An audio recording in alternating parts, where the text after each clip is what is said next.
Ferdinand R. Marcos Jr.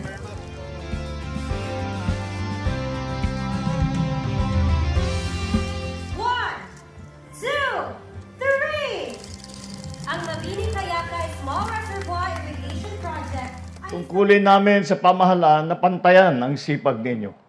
Kaya't gumagawa kami ng mga pasilidad at nagbibigay ng mga kagamitan upang matiyak na hindi masasayang ang inyong pagod at ang inyong sakripisyo. Kaya't sa ilalim ng administrasyon, ating itinaguyod ang mga SRP, mga small irrigation project na ganito, kabilang nito, sa Mabini Kayakay, upang mapataas ang kita ng ating mga magsasaka at maging mas matatag naman ang labuan sa sakuna.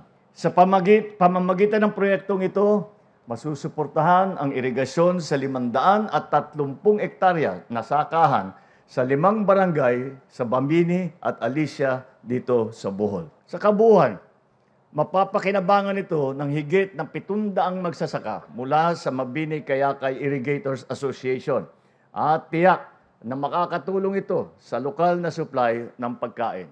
Kaisa ang National Irrigation Administration. Patuloy ang pagpapatupad ng mga patubig na proyekto upang maisulong ang agrikultura sa Bohol. Hindi maisasakutuparan ang lahat na ito kung wala ang tulong ng ating mga magsasaka.